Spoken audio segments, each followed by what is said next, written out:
A rapazada volverá esta noite á explanada do recinto feiral de Pontevedra. O botellódromo reabre para dar solución aos problemas de convivencia que estaban a xurdir no casco histórico pontevedrés. Hoxe o Concello informou desta decisión aos colectivos afectados polos botellóns das últimas fins de semana. O que non pretendemos é baleirar o centro histórico de xente, que a hostelería tamén ten que estar e que a xente ten que estar no centro histórico e nos locais do centro histórico.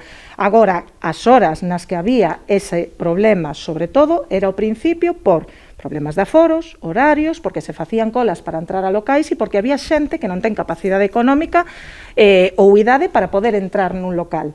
E esa é a alternativa que vamos a solucionar co recinto feiral. A partir desta fin de semana valoraránse os cambios que sexan necesarios para axustarse ás necesidades que vayan aparecendo. Ademais, reforzarase a presenza policial na zona vella para evitar aquí o consumo de alcohol nas rúas. Nos comprometemos a facelo un reforzo policial no centro histórico para garantir que, que o resto da xente que este ali tamén estea en armonía ou polo menos en tranquilidade e non teña que haber esta problemática de convivencia. Pro Concello a reunión foi satisfactoria, unha valoración que comparten os hostaleiros de Oempo. Es una solución, ¿por qué motivo? Porque está concentrado, tienen a la gente focalizada ahí, en la ciudad no va a haber ruido, no va a haber suciedad.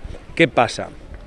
Que lo que a nosotros no nos parece muy correcto es que generen una fiesta.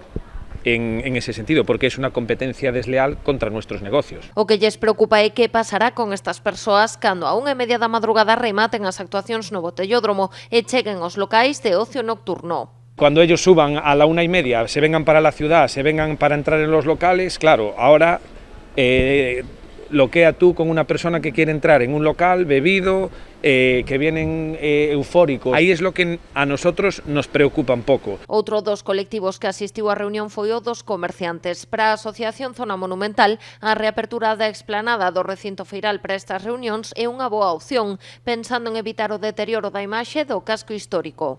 Vandalismo, de alcohol, de ruidos, de suciedad y la solución, que ya sabemos que ha tenido éxito en su momento, que es la del botellódromo, pues intentar aplicarla. Es decir, si lo que queremos es marginación, pues eso ya hemos caído, esa época ya la hemos vivido en la zona. Ahora estábamos saliendo. O botellódromo reabre esta fin de semana con dúas actuacións. Hoxe a Duende Neta e mañá sábado Low Band e Street Band. Tamén mañá a Concellería de Benestar Social desenvolverá unha acción formativa destinada a previr e reducir o consumo de sustancias aditivas na mocidade.